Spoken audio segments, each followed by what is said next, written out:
সময় আমাদেরকে অনেক কিছুই শিখিয়ে দিয়ে যায়। আসসালামু আলাইকুম, আশা করছি সবাই ভালো আছেন। আমরাও আলহামদুলিল্লাহ ভালো আছি।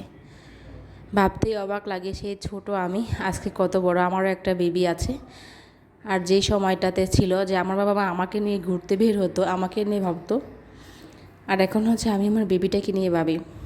সবসময় চিন্তা করি যে কীভাবে আমার বেবিটা ভালো থাকবে, কীভাবে ও হাসি খুশি থাকবে। সারাদিন ওকে নিয়েই টেনশন করি। তো এই তো গত ঈদে আমাদের হচ্ছে কয়েকদিন আগে ঈদটা এতটা খারাপ কেটেছে যা বলার বাইরে, একমাত্র আমার মেয়েটার জন্য। আর আমার মেয়েটা যদি ভালো থাকে তাহলে কিন্তু আমরাও ভালো থাকি, মেয়েটা খারাপ থাকলে আমরাও খারাপ থাকি। তো ঈদের দিন হয়তো মেয়েটাকে নিয়ে তেমন ভালোভাবে ঘুরতে পারিনি বা কোথাও ভালো জায়গায় নিয়ে যেতে পারিনি। তো সাবিয়ার বাবা বললো যে চলো আজকে আমরা মেয়েটাকে নিয়ে একটু ঘুরতে যাই। তোকে নিয়ে একটা পার্কে আসলাম আমাদের বাসার পাশেই। তো মেয়েটা হচ্ছে দোল খাচ্ছে, অনেকটা বেবি। তো সেই সাথে সে বললো যে আমিও দোল খাবো। তো তাকেও বসিয়ে দিলাম, ও দোল খাচ্ছে আর আমরা এখানে আসছি হচ্ছে একটু পার্কটা ঘুরে দেখার জন্য। তো এই তো আমি হচ্ছে এখানে হাঁটছিলাম, সাবিয়ার বাবা আমার ভিডিও করতেছে। সত্যি কথা বলতে ক্যামেরার পিছনে থেকে নিজের ভিডিও করা আমার কাছে খুব অন্যরকম একটা লাগে। কখনো এভাবে হয়তো কাউকে দেখানোর জন্য ভিডিও করিনি, কিন্তু এখন তো পেজের জন্য আমাকে এভাবে ভিডিও করতে হচ্ছে। নিজের কাছে খুবই লজ্জা লাগে, মনে হচ্ছে এই তো কেউ আমাকে দেখছে, খুবই একটা অন্যরকম লাগে এই আর কি।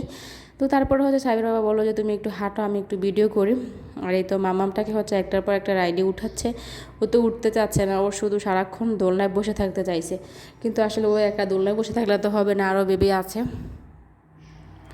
তোর বাবাও বলতেছে যে আমাদের ভিডিও করো, ওকে নিয়ে একটু ঘুরি ফিরি।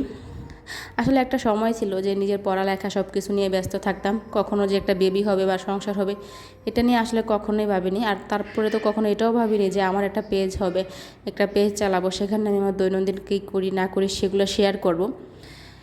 আর আগে হচ্ছে একটা কাজের বেশি দুইটা যখন কাজ করতাম তখন আম্মুর সাথে অনেক রাগারাগি করতাম বা কাজ করতে চাইতামই না, কখনো কাজ করিনি। কিন্তু এখন দেখা যায় নিজের সংসার চালাচ্ছি, পড়ালেখা করছি, নিজের একটা বেবিকে লালন পালন করছি। মাঝে মাঝে মনে হয় যে আমি অনেক দায়িত্বশীল একজন মা হয়ে গেছি, এখন একটা সংসারী নারী হয়ে গেছি। নিজে এখন অনেকটা কিছুই পারি। একটা সময় ছিল যে আমি পারি না বলতাম, আমি রান্না পারি না, আমি এটা পারি না, আমি ওইটা পারি না।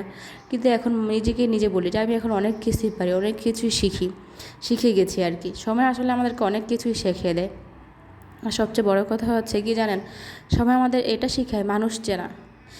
আর আপনি যখন খারাপ সময়টাতে থাকবেন তখন আপনি অনেক মানুষকেই চিনবেন। এই তো যেমন আমরা চিনতেছি, আমাদের একটা মেয়েকে নিয়ে আমরা ঈদ কাটাচ্ছি বা এটা সেটা করছি, হয়তো অনেকেই বলবেন যে আপু কেন বাড়িতে গেলেন না, এটা সেটা। আমাদেরও বাড়িতে যেতে ইচ্ছে করে সবার সাথে।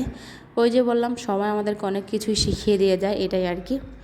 তো তারপরে আমরা আছি আলহামদুলিল্লাহ, আমাদের একটা মাত্র মেয়েকে নিয়ে আলহামদুলিল্লাহ অনেক ভালো আছি। আল্লাহ যখন যেভাবে নেয় আমি মনে করি ওইটাই আলহামদুলিল্লাহ ভালো। তো সারা বিকেল মেয়েটাকে নিয়ে ঘুরছি ফিরছি। আসলে পয়লা বৈশাখের আমার মনে হয় যে এর থেকে বেশি আনন্দের অন্য কিছু হতে পারি না। আর পয়লা বৈশাখ নিয়ে আমরা অন্য কখনোই কিছু ভাবি না, যেহেতু এটা আমাদের ধর্মে নাই, তো সেটা নিয়ে আমরা ভাবি না। আর পয়লা বৈশাখ আজকে ছিল, আর ভিডিওটা হচ্ছে আমার গতকালকেরই করা। তো ভিডিওটা ভালো লাগে না, প্রতিদিন আসলে ভিডিও দিতে ওইভাবে এডিট করতে সময় হয়ে ওঠে না। দেখা যাচ্ছে বাইরে একটু ঘুরতে গেলে আসার পর আমি খুব ক্লান্ত হয়ে যাই, ভিডিও তখন আর এডিট করতে ভালো লাগে না, দিব তো দূরে থাক। তো সেই ভিডিওটা হচ্ছে আজকে আমি এডিট করলাম। তো এখানে হচ্ছে আমার মাম্মামটার ঘোরাফেরা শেষ, বাইরে এসে দেখে ছোট্ট একটা বাচ্চাটা মাত্র হাঁটা শিখছে আর কি।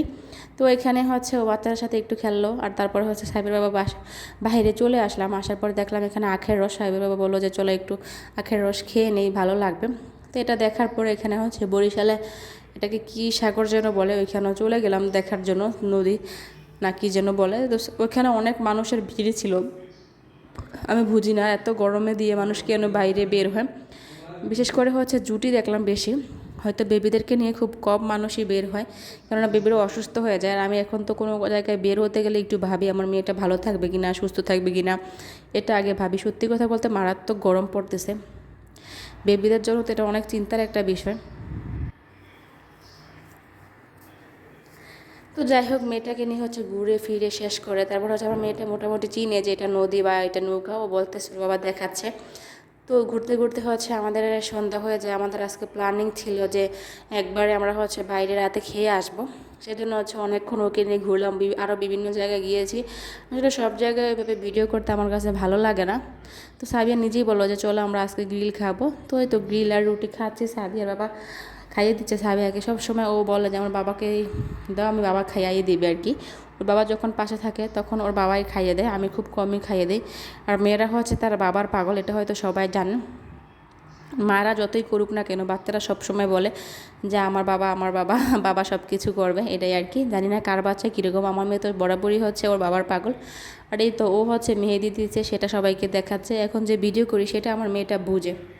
তো ভিডিওটি কেমন লেগেছে অবশ্যই আপনারা কমেন্ট করে জানাবেন। আশা করছি সবার কাছে ভালো লাগবে। আর যদি ভালো লাগে অবশ্যই সব আপু এবং ভাইদের কাছে একটু অনুরোধ রইল, সবাই একটু কমেন্ট করবেন। আর যদি ভালো লাগে একটু শেয়ার করে অবশ্যই পাশে থাকবেন।